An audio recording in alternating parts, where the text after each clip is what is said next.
Dominic wild boar spirit it is ಆಯ್ತಾ. And it has the limitations. It can't ಇವಾಗ ಅದು ಏನಂತೀವಿ ಏನಂತೀವಿ ಪೂರ್ತಿ ಇಡೀ ದೇಶದಲ್ಲಿ ಆಗ್ತಾ ಇರೋ ಸಮಸ್ಯೆಗೆಲ್ಲ ನಿವಾರಣೆ ಸಿಗುತ್ತೆ ಅಂತಲ್ಲ.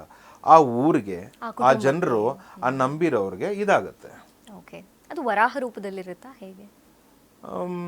ಇವಾಗ ಅದು ಫಾರ್ಮ್ ಮಾಡ್ಕೊಂಡಿರೋದು ಇವಾಗ ಅವ್ರ ಐಡೆಂಟಿಫಿಕೇಶನ್ನು ಅಷ್ಟು. ಯಾಕಂದರೆ ನಾನು ಮತ್ತೆ ಹೇಳಿದೆ, ನಾನು ಎಕ್ಸ್ಪೆರಿಮೆಂಟ್ ಮಾಡಿ ನಾನು ಹೇಳ್ತಾ ಇರೋಂಥದ್ದು ಏನಂದರೆ, ಆ ಹಂದಿ ಅನ್ನೋದು ಅತೃಪ್ತ ಆತ್ಮ ಆದಾಗ ತುಂಬ ಹಂದಿಗಳ ಬೇಟೆಗಳು ನಡೀತಾ ಇರಬೇಕಾದ್ರೆ ಅದರದ್ದು ಒಂದು ಕ್ಯಾಟಗರಿ, ಒಂದು ಸ್ವರೂಪ ತೊಗೊಂಡ್ಬಿಡ್ತಲ್ಲ. ನನಗೆ ಅನ್ಯಾಯ ನಡೀತಾ ಇದೆ ಅಂತ. ಇವು ಮನುಷ್ಯರಿಗಾದರೆ ನಾವು ಇನ್ನೊಬ್ಬರು ಮನುಷ್ಯರ ಹತ್ರ ಹೋಗ್ತೀವಿ, ನಾವು ದುರ್ಗ ಕಾಳಿ ಅಂತ ಹೋಗ್ತೀವಿ.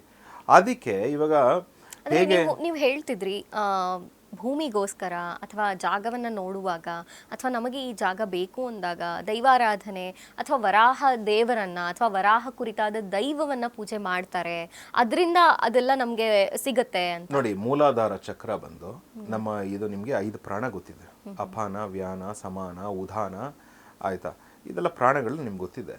ಮೂಲಾಧಾರ ಚಕ್ರಕ್ಕೆ ನಾವು ಇವ್ರನ್ನ ವರಾಹ ಸ್ವಾಮಿನ ನಾವು ಸಂಕೇತ ಕೊಡ್ತೀವಿ. ಯಾಕಂದರೆ the energy which cleanses, which has the strength, ಆಯಿತಾ. ಇವಾಗ ಒಂದು ಭೂಮಿ ಕೂಡ ಕಟ್ಟಬೇಕಾದ್ರೆ ನಾವು ಭೂಹರ ಸ್ವಾಮಿ ದೇವಸ್ಥಾನಕ್ಕೆ ಹೋಗಿ ಅಲ್ಲಿಂದ ಒಂದು ಇಟ್ಟಿಗೆ ತೊಗೊಂಬಂದು ಮನೆ ಕಟ್ಟಿದ್ರೆ ಚೆನ್ನಾಗಾಗುತ್ತೆ ಅಂದರೆ ಕೆಲಸಗಳು ಇವಾಗ ನೀವು ನೋಡಿದ್ರೆ ಅದರದ್ದು ಕ್ಯಾರೆಕ್ಟರಿಸ್ಟಿಕ್ಸ್ ನೋಡಿ, ಹಿಂಗೆ ಬಂದು ಹಿಂಗೆ ಗುದ್ದಿದ್ರೆ ನೀನೇ ಹೋಗ್ಬಿಡುತ್ತೆ.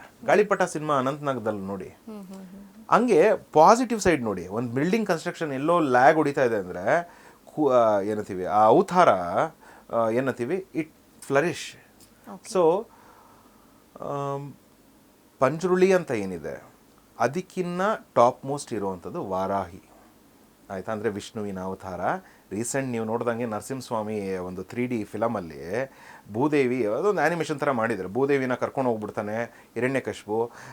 ಇವನು ಕೂರ್ಮ ಅವತಾರ ಏನಂತೀವಿ ನಮ್ಮ ವಿಷ್ಣುವಿನ ಇನ್ನೊಂದು ಅವತಾರ, ಹೋಗಿ ಫೈಟ್ ಮಾಡಿ ಭೂದೇವಿನ ಕರ್ಕೊಂಡ್ಬರ್ತಾರೆ. ಇದು ಆ್ಯಕ್ಚುಲಿ ವರಾಹಿ ಎಸೆನ್ಸು, ಆಯಿತಾ. ಶ್ರೀಚಕ್ರದಲ್ಲೂ ಬರುತ್ತೆ, ವಾರಾಹಿ ಪ್ರಯೋಗ ಅಂತೆಲ್ಲ ಬರುತ್ತೆ, ಸರಿನಾ. ವಾರಾಹಿದು ರಿಯಲ್ ಎಸೆನ್ಸ್ ಬಂದು ಅದು. ಇಲ್ಲಿ ಪ್ರೆಡಿಕ್ಷನ್ ಹೇಳ್ತಾ ಇರೋವಂಥದ್ದು ಇದು ನಾನು ಹೇಳ್ತಾ ಇಲ್ವಾ, ಆ ಊರು ಮಾಡ್ಕೊಂಡಿರೋವಂಥ ಒಂದು ಚೌಕಟ್ಟಾಗಿ ದೈವ, ಆಯಿತಾ. ಅದರಿಂದ ಕೆಲವ್ರಿಗೆ ಒಳ್ಳೇದಾಗಿರುತ್ತೆ, ಒಂದು ಏನಂತೀವಿ ಸಾಕಷ್ಟು ಪ್ರಿಡಿಕ್ಷನ್ಸ್ ಬಂದಿರುತ್ತೆ, ಅದು ನಂಬ್ಕೊಂಡು ಹೋಗ್ತಾ ಇದ್ದಾರೆ. But it is not the universal. ಯಾಕಂದರೆ ಇಲ್ಲಿ ವೇದನೂ ತೊಗೊಬೇಕಾಗುತ್ತೆ, ಹಿರಿಯರದ್ದು ಬೇರೆ ಆಚರಣೆಗಳು ತೊಗೊಳುತ್ತೆ. ಅದರಲ್ಲಿ ನೋಡಿ ಫೈನ್ ಟ್ಯೂನಿಂಗ್ ಮಾಡಿ ನಾವು ಲೆಕ್ಕಾಚಾರ ಹಾಕಬೇಕು.